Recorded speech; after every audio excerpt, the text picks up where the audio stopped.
पटना के गर्दनी बाग में बीपीएससी के हजारों अभ्यर्थी धरने पर बैठे हैं। मांग है कि बीपीएससी 17वीं की परीक्षा को रद्द किया जाए और फिर से इस परीक्षा को आयोजित करवाया जाए। जनसुराज के नेता आनंद मिश्रा भी बीपीएससी अभ्यर्थियों के बीच पहुंचे थे। आपने उन लोगों के धरना प्रदर्शन को करीब से देखा, क्या सलाह है आपकी उन लोगों को? देखिए, मैंने वहाँ पे उनकी बात समझी। हम उनको सलाह क्या दें, उनको सपोर्ट की ज़रूरत है।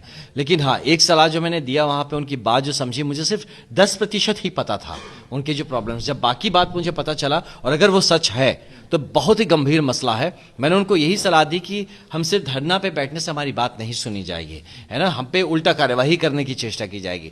हमारी बात को सही जगह पे पहुंचाने के लिए उसको डॉक्यूमेंट किया जाए, उस बात को, और अपने जो डिमांड्स हैं उसको सबमिट करिए चीफ सेक्रेटरी के वहाँ पे कि इसमें प्रॉपर इंक्वायरी होनी चाहिए। पॉसिबल जुडिशियल इंक्वायरी के लिए इसको एस्केलेट करना चाहिए। ये जो पूरा बार बार एग्जाम्स का ये फेल होना, बार बार पेपर का लीक होना, ये जो हो रहा है, इसकी सुव्यवस्था कैसी होगी?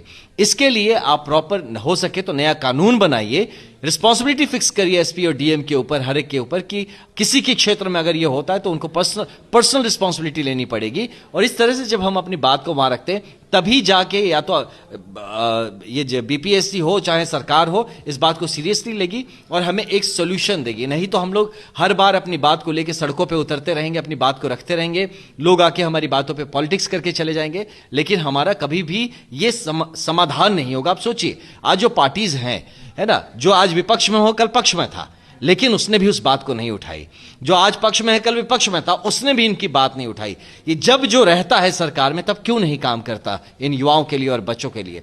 हमारा कल जाने का कारण यही था कि कल, अब क्योंकि मुझे खुद युवा का प्रदेश अध्यक्ष बनाया गया, तो एक मेरी मौलिक जिम्मेदारी बनती है कि हमारे बिहार के युवाओं के लिए, वो चाहे कहीं हो, कोई विचारधारा रखते हो, मैं उनके साथ खड़ा होना चाहता हूं as a mentor, as a elder brother. मैं उनका बड़ा भाई होकर खड़ा होना चाहता हूं, इसलिए वहां पर पहुंचा, इस बात को समझाया, किसी मीडिया को नहीं बुलाया। मैं जानबूझ के ये किया कि मैं उनसे सच में बात करना चाहता था और उनके मुद्दों को समझ के उनका हल कैसे निकले इस पे उनको सलाह देना चाहता था, जो कल करके आया हूं।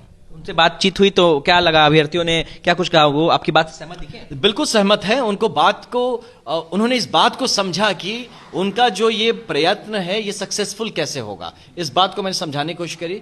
ये भी कि अगर आपको अपनी बात वहां तक, मतलब चीफ सेक्रेटरी जी के यहाँ पहुंचाने पे या सरकार के पास या सही जगह मंच पे पहुंचाने में दिक्कत है, मैं खड़ा हूं, आप मुझे बोलो, मैं आपकी बात लेके वहां पहुंचाऊंगा, लेकिन you have to document it. इस बात को सिर्फ बोलने से या मीडिया में बोलने से वो उसका कॉग्निजेंस नहीं लेंगे।